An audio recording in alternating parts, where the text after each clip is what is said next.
Nah, hujah kedua yang mudah lagi menurut Quran itu begini. Sekarang misalnya ya, yuridullah bikumul yusra, Allah itu menghendaki mudah. Itu kalau kita maknani, itu gampang. Misalnya begini, ya ini yang ada yang nyata dalam sejarah. Ada berhala terpahat dari batu, namanya Lata, Uzza, Manat, Lata, Uzza, Manat. Terus ada yang beberapa yang namanya nggak disebut Quran, kata Hubal, kata apa? Hubal. Oleh orang-orang kafir jahiliyah, Lata itu disembah, dikatakan Tuhan. Uzza juga dikatakan apa? Tuhan. Itu kata Allah. In hiya illa asmaun samaitumuha antum wa abaukum, itu hanya nama yang kamu ciptakan. Makanya Allah ngendikan kalau barang tidak benar istilah kaburos kalimatan takhruju min afwahim. Niki rungokno nggih kanca-kanca terutama sing hafal Quran. Misalnya aku darani Mustafa iku ganteng, Mustafa iku sugih. Itu namanya kalimat yang keluar dari mulut saya, tapi hakikatnya kan tidak ada. Nyatane ora ganteng, nyatane ora sugih.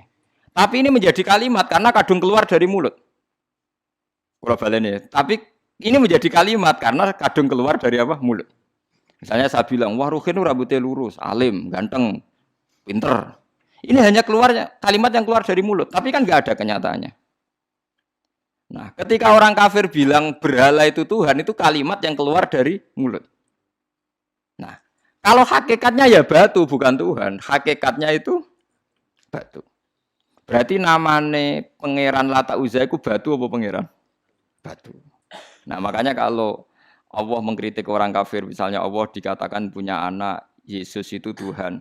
Ngendikane Allah napa kaburas kalimatan takhruju min afwahim. Sungguh kalimat itu satu kalimat yang salah, tapi yang kadung keluar dari mulut mereka. Jadi nomor dua, ada kalimat yang memang benar. Seperti saya mengatakan 1 ditambah 1 2, 2 tambah 2 4. Nah itu baru hak karena nyata.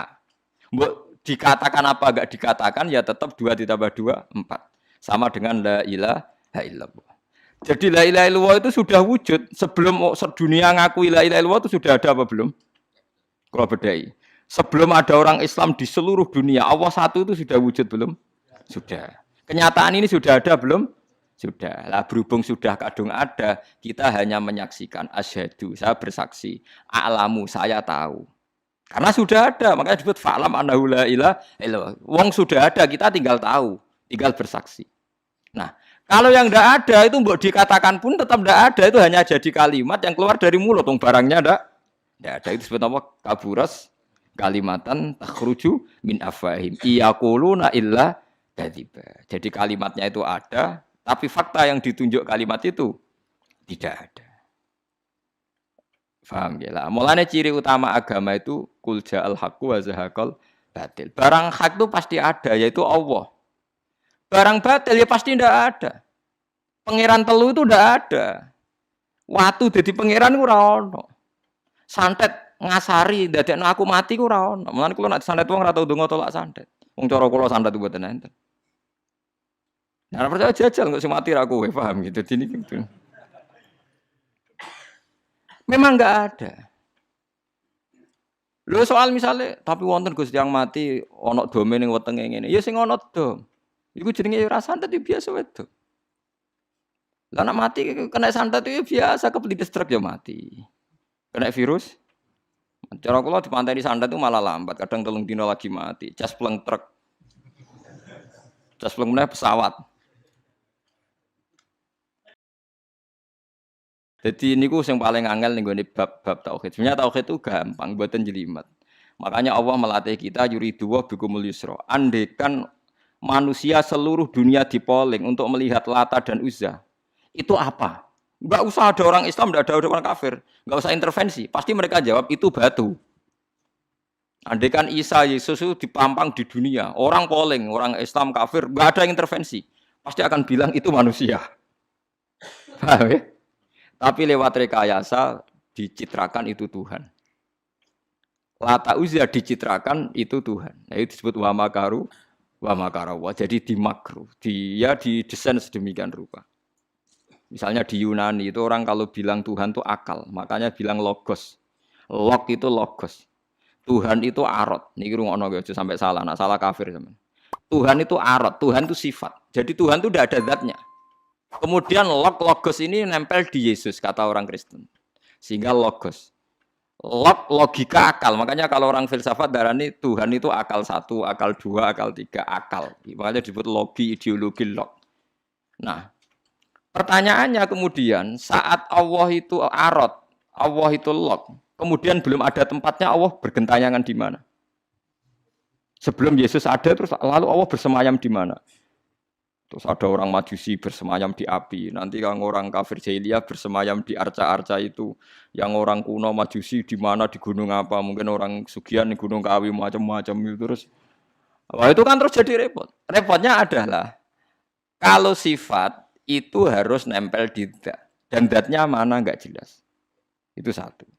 Nomor dua, sifat itu sama mausuf itu mesti dulu mausufnya.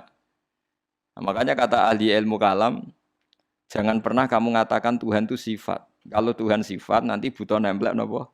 Enggak. Makanya terus kita diajari walillahil asmaul husna. Allah itu zat. Kemudian pada zat ini ada asmaul husna. Jadi mulai dulu Allah itu al-qayyum, zat yang berdiri sendiri. Nah, ini pentingnya ngaji.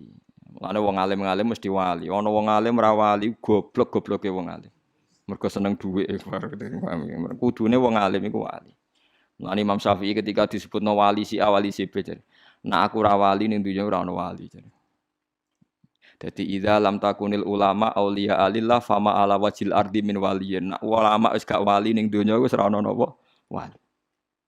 Karena hanya ulama yang bisa menjelaskan kenapa harus ada tauhid. Nah, ulama ngerti logikanya. Fa'lam annahu la ilaha illallah. Kamu tahu. Bisa diketahui itu karena barangnya sudah hak, sudah wujud. Kalau barangnya belum wujud kan tidak bisa diketahui. Misalnya begini. Berhala Lata Uzza itu yang bisa diketahui satu, bahwa itu batu. Karena batu itu wujud. Ya, batunya itu wujud. Tapi sifat ketuhanannya Lata Uzza tidak wujud. Makanya nggak bisa diketahui. Wong nggak wujud. Agar barang ra wujud kan nggak bisa nopo diketahui. Yang bisa diketahui hanya barang wujud. Makanya fa'lam annahu la ilaha illallah. Harus tahu. Tapi andai kan kita tidak tahu pun ya tetap Tuhannya Allah. Tahu atau tidak tahu. Nah, ini di sini Quran sering bilang kul aminu bihi aula tu'minu. Cek kowe iman, cek ora iman ini enggak ada pengaruhnya bagi wujudnya Allah ning zaman azali.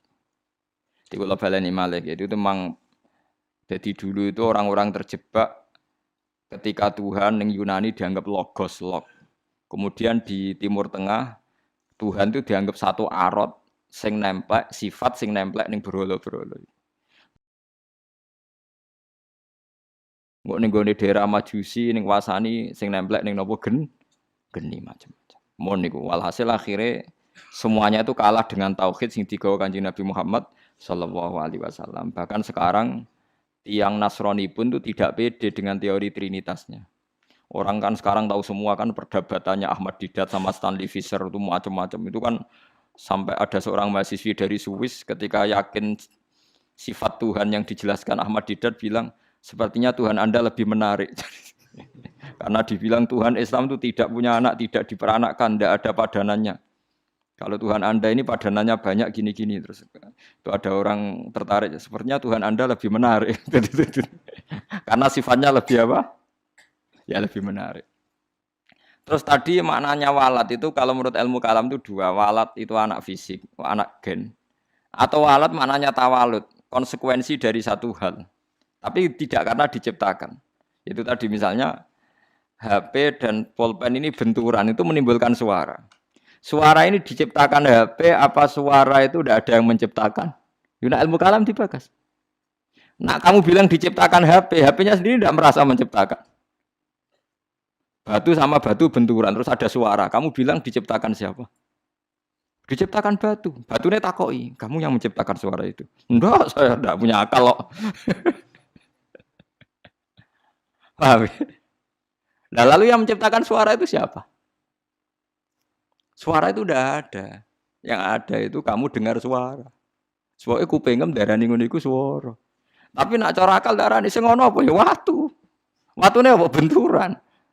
Iki cara ilmu kalam. Lah suarane piye kruping suara. Ya sudah begitu aja dah. Jangan sampai kamu menganggap kejadian alam ini kebetulan. Itu kue yang melukai tauhid. Semua alam raya ini diciptakan secara sengaja dengan irodah oleh Allah Subhanahu wa taala. Jadi lam yatawallat min wujudihi syai'un. Jangan sampai kamu berkeyakinan setelah Allah wujud otomatis makhluknya wujud. Berarti wujudnya makhluk tanpa kehendak Allah. Itu keliru. Itu ya termasuk tawalud. Kalau kamu meyakini begitu berarti terjadi keyakinan apa? Tawalud. Setelah ada Allah otomatis makhluknya ada. Itu ya dosa besar. Kafir. Nah, terima dosa besar tapi apa? Kafir.